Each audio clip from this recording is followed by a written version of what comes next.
There is a profound misunderstanding that still echoes through modern culture whenever someone speaks of hurting an empath. Most people assume that if you wound an empath deeply enough, they will collapse, retreat in weakness, or finally break under the weight of betrayal. They imagine tears, drama, public explanations, or bitter withdrawal that proves they were fragile all along. But the truth is far more precise and far more dangerous to anyone who ever tried to exploit them. They hurt the wrong empath. Not because the empath is unbreakable in some fairy tale sense, but because the very act of hurting them triggers the exact psychological process that transforms quiet endurance into unshakable sovereignty. What looks like destruction from the outside is actually the final blueprint being completed inside. And once that blueprint is drawn, the old version of the empath, the one who overfunctioned, overexplained, and overstayed, never returns. This is where psychology becomes deeply interesting. Empaths have always been emotional cartographers, quietly mapping the hidden currents beneath every interaction long before anyone else notices the tide shifting. They see the unspoken fear,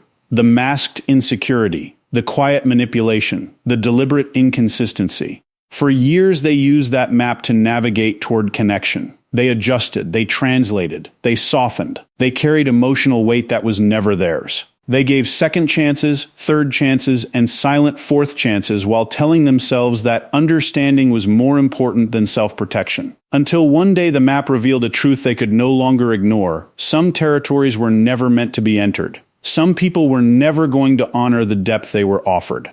And the moment that realization lands, not in anger, but in crystalline clarity, the revolution begins. Not with noise, not with confrontation, but with the quiet, irreversible decision to stop negotiating access to their own energy. You will notice that the strongest empaths rarely announce this revolution. There is no dramatic exit speech, no final accounting of every wound, no public list of grievances designed to prove how deeply they were hurt. Because the decision was never made in the heat of a single moment of pain.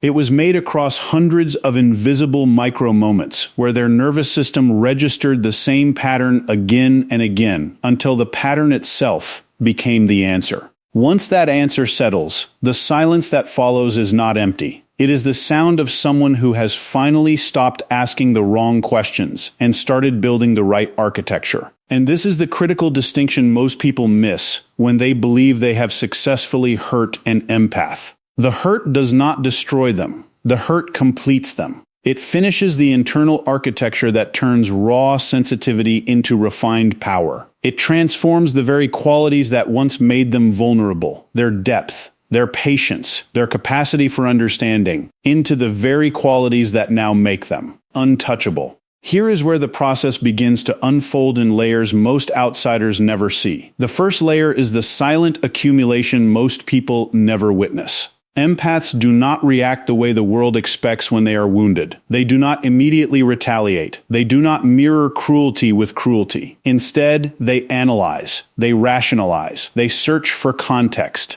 They ask themselves whether the person who hurt them is simply going through something difficult. They lean in further when others would pull away. They offer more support when support has already been withheld. What looks like patience from the outside is actually an internal negotiation, a constant balancing act between what they feel in their nervous system and what they believe others deserve. Every crossed boundary that is not enforced creates a subtle internal shift. Every moment of being undervalued is registered. Every instance where their effort is not reciprocated is recorded. Nothing is dismissed. Nothing is forgotten. It is all stored quietly, meticulously, without announcement. The empath does not catalog these moments out loud. They do not announce every disappointment. But psychologically, the ledger is complete. This is the dangerous pattern that forms. What begins as conscious endurance slowly crosses the invisible line into self-abandonment. Tolerance, when stretched too far, stops being a virtue and becomes a quiet betrayal of the self. The empath gives more. They communicate more clearly. They become more patient. They try to fix what was never theirs to repair. And in doing so, they unintentionally teach others a very specific lesson. That access to them has no real consequences. That their forgiveness is predictable. That their presence is guaranteed. Human behavior follows patterns of reinforcement. When there is no resistance, no boundary, no visible cost, the imbalance does not correct itself. It escalates. It becomes careless. And still the empath stays, not because they are weak, but because they are wired for depth. They do not connect halfway. They do not invest casually. When they choose someone, they commit psychologically, emotionally, and often morally. Walking away does not feel like a simple decision. It feels like abandoning something meaningful. But here is the paradox that sets the revolution in motion. The more they ignore their internal signals, the louder those signals become. What was once quiet discomfort turns into emotional fatigue. What was once hope slowly transforms into something far more powerful: clarity. Not the kind of clarity that arrives in a single dramatic flash, but the kind that organizes itself slowly, layer by layer, until the entire pattern becomes undeniable. This is why their breaking point feels sudden to everyone else. While others were only paying attention to the present moment, the empath was carrying the entire history. So when they finally pull back, when they finally go silent, when they finally stop explaining, it is not an overreaction. It is the conclusion of a process that has been unfolding for months or even years. By the time the world sees the change, the decision has already been made internally. The empath does not break when they are hurt. They break when they realize the hurt was never going to stop. And once that realization settles, there is no going back to who they used to be.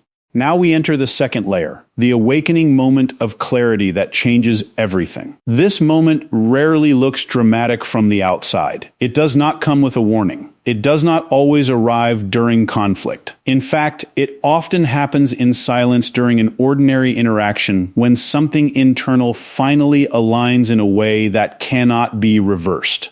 Up until this point, the empath has been operating under a powerful internal assumption that people are generally good, that effort will eventually be reciprocated, and that if they just communicate clearly enough, things will improve.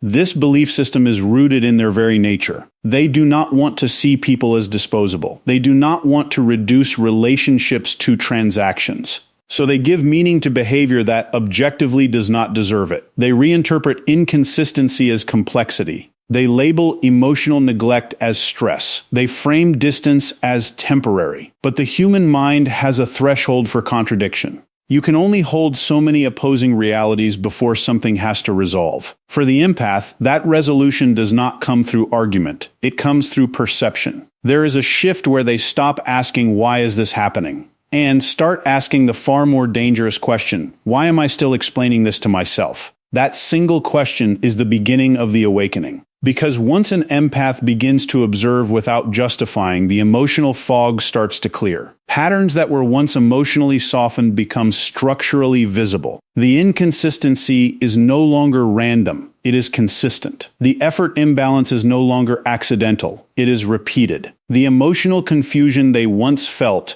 starts to look less like complexity and more like design. And this is where the internal fracture happens, not between them and others, but between their perception and reality. They begin to see that they were not just participating in a relationship. They were managing it, holding it together, compensating for gaps they did not create, filling emotional spaces that someone else refused to occupy. The most uncomfortable realization is not that they were hurt. It is that they were needed more than they were valued. Clarity at first does not feel empowering. It feels disorienting. It removes the emotional justifications that made endurance possible. It dismantles the internal narrative that said, "This will get better if I just try harder." Without those stories, the empath is left with something raw, truth without cushioning. That is why this awakening often feels like emotional distance before it feels like strength. They start to withdraw internally long before they withdraw externally. Conversations that once felt engaging start to feel repetitive.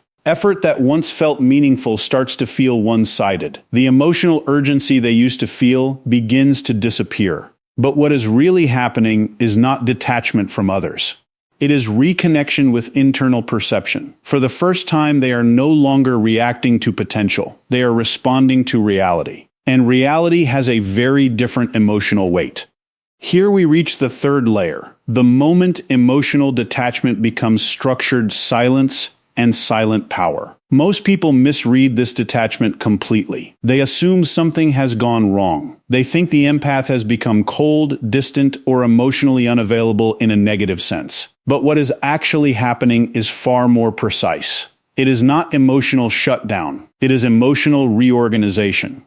For a long time, the empath operated in a high-engagement emotional state. They were tuned in, responsive, aware of every subtle shift in tone, behavior, and energy. They did not just hear what people said, they interpreted what was behind it. That level of perception creates depth and connection. But it also creates vulnerability in environments where that depth is not reciprocated. When you are consistently emotionally open in a one-sided dynamic, your system begins overcompensating. You fill gaps in communication. You anticipate needs that are never expressed. You maintain emotional continuity for both people in the interaction. Over time, that becomes exhausting in a way that is not immediately visible from the outside. What looks like care is actually sustained cognitive and emotional load. So when the empath reaches their limit, the shift is not loud. It is not reactive. It is not emotional chaos. It is the opposite. It is silence, but not empty silence.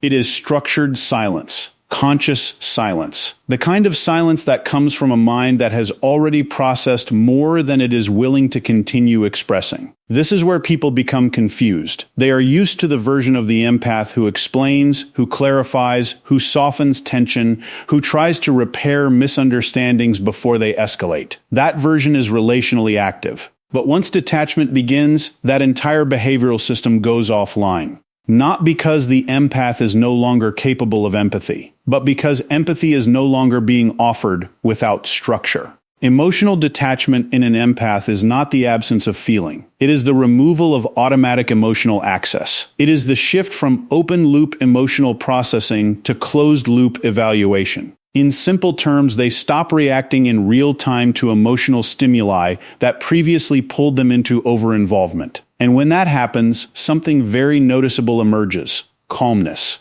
But it is not the calmness of peace. It is the calmness of clarity. They are no longer internally negotiating every interaction. They are no longer translating confusion into patience. They are no longer absorbing emotional inconsistency and trying to stabilize it internally.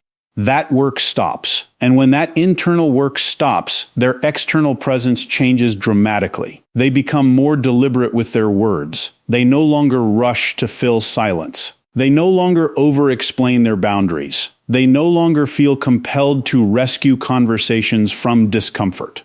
To those who were used to their constant emotional engagement, this feels like loss. But from the empath's perspective, it is restoration. For the first time, their emotional energy is no longer being spent in real time on managing other people's internal states. It is being redirected inward into observation, into evaluation, into self-regulation without external interference.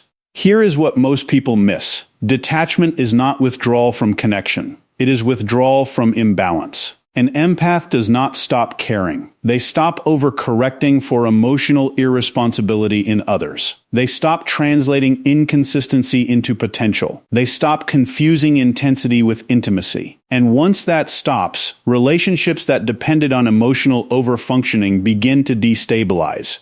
That destabilization is what others feel as distance. But in reality, nothing has been removed that should not have been questioned in the first place.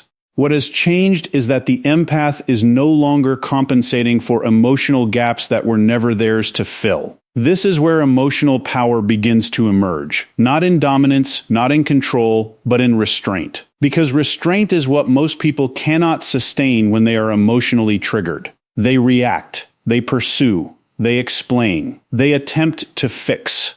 The empath, in contrast, learns to observe without immediate response. And that delay, the space between stimulus and reaction, is where power develops. In that space, they regain choice. Choice over engagement. Choice over explanation. Choice over emotional investment. And most importantly, choice over access. This is why detached empaths are often misunderstood. People assume they have become indifferent, but indifference does not require awareness. What the empath has developed is awareness without compulsion. They still see everything. They still understand everything. But they no longer feel obligated to act on everything. And that shift changes the entire psychological dynamic between them and others. Because now emotional access is no longer guaranteed. It must be earned through consistency, respect, and reciprocity. Anything less simply does not register as worthy of emotional investment. So what appears as emotional distance is actually emotional precision. And once an empath reaches this stage, they are no longer driven by the fear of losing people. They are guided by the awareness of what it costs to keep them. And in that realization, silence is no longer a reaction. It becomes a decision. And that decision quietly ends every dynamic that was built on emotional imbalance, without a single argument ever needing to happen. Now we arrive at the fourth layer, the moment boundaries become prevention systems, and self-respect becomes behavior rather than intention. Most people treat boundaries as lines drawn in moments of frustration. The empath learns something different. They learn that boundaries are not reactions to harm. They are prevention systems designed to eliminate repetition of harm in the first place. This is a fundamental shift in psychology. Before this stage, the empath operated in a relational model built on adaptability. They adjusted, they accommodated, they interpreted, they softened. They were constantly calibrating themselves to maintain connection. But once they have gone through enough cycles of emotional imbalance, something inside them stops negotiating and starts filtering. Filtering is very different from accommodating. Filtering means the empath is no longer asking, "How do I make this work?" They are asking, "Does this deserve access to me at all?" That question alone changes everything. Because now every interaction is no longer emotionally immersive by default. It is evaluated, not through judgment, but through recognition. The empath begins to notice patterns faster. Inconsistency is no longer something they try to resolve. It is something they identify early and step away from before emotional investment deepens. This is where self-respect stops being an idea and becomes behavior. And behavior is what defines transformation, not intention. They no longer override discomfort just to preserve connection. They no longer delay their own needs in hopes that others will eventually notice them. They no longer stay in environments where clarity has to be constantly demanded instead of naturally given. And what is important to understand here is that this is not emotional withdrawal. It is emotional refinement. The empath does not lose their capacity for connection. They refine where that capacity is directed. They become more precise with access. Their time is no longer freely distributed to confusion. Their attention is no longer automatically extended to inconsistency. Their emotional presence is no longer available as a default setting. It becomes conditional, not in a transactional sense, but in a respectful one. And that is where something interesting happens socially. People who were used to the empath's over-functioning begin to experience absence where presence used to be. But what they often interpret as rejection is actually the removal of compensation. The empath is no longer balancing emotional inequity in relationships that were never mutual in the first place. Internally, something even more important is happening. The empath is no longer deriving identity from how much they can endure. They are no longer measuring their worth by how much they can tolerate. They are no longer confusing emotional sacrifice with emotional value. Instead, they begin to anchor their identity in something far more stable: choice. Choice over who they engage with. Choice over what they tolerate. Choice over where they invest emotional energy. And once choice becomes the foundation, emotional chaos loses its influence. Because chaos only controls systems that are unstructured. When structure is introduced, chaos becomes irrelevant. And that is what boundaries ultimately create. Not separation from people, but protection of internal order. The empath is no longer emotionally accessible to dynamics that destabilize that order. And that is not punishment. It is preservation. This is where emotional intelligence matures into emotional authority. Not authority over others, but authority over self. They no longer need to announce their boundaries loudly because their behavior already enforces them. They no longer need to explain their limits repeatedly because those limits are already reflected in their choices. They no longer need validation for their decisions because their decisions are now internally aligned. And that alignment produces something very rare: emotional consistency. No more internal conflict between what they feel and what they tolerate. No more disconnect between their intuition and their behavior. No more self-abandonment in the name of connection. From the outside, this looks like transformation. But from the inside, it feels like return. A return to self that was never fully protected before.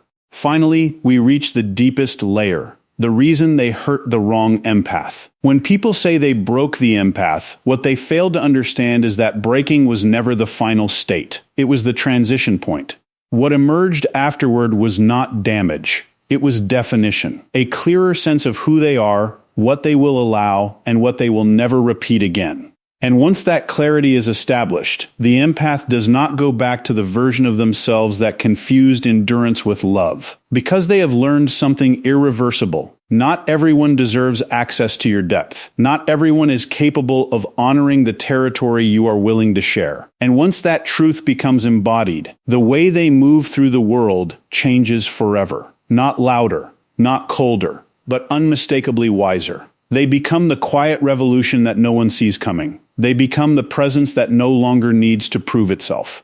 They become the light that no longer dims itself to make others comfortable. They become the boundary that no longer negotiates. They become the peace that no longer requires permission. And perhaps the most powerful truth of all is this: the people who hurt them did not destroy them. They activated them. They completed the internal architecture that turned raw sensitivity into refined sovereignty. They provided the exact pressure needed for the empath to stop performing connection and start inhabiting it fully. The strongest empaths do not disappear because they were broken. They disappear because they were finally whole. And once wholeness is achieved, the old need to prove it, to explain it, or to remain accessible to those who never honored it simply vanishes, leaving only the quiet, unshakable architecture of a life that now belongs entirely to itself. They hurt the wrong empath. And in doing so, they set free the very power they tried to diminish. That is the silent revolution. And it is already happening, quietly, deliberately, irreversibly inside every empath who has finally decided that their depth is no longer currency for other people's growth. It is no longer available as free emotional labor. It is no longer negotiable. It is no longer open to those who refuse to meet it with the same respect it offers. And that, more than anything else, is why they hurt the wrong empath. Because the moment they tried to break what was never fragile, they awakened what was always sovereign. The revolution is not loud. It does not announce itself. It does not need applause. It simply arrives in the form of a calm, deliberate, fully aligned human being who has finally stopped carrying what was never theirs to carry and has begun living the life that was always meant to be theirs. And nothing, not even the deepest wound, can undo that kind of freedom once it has been claimed.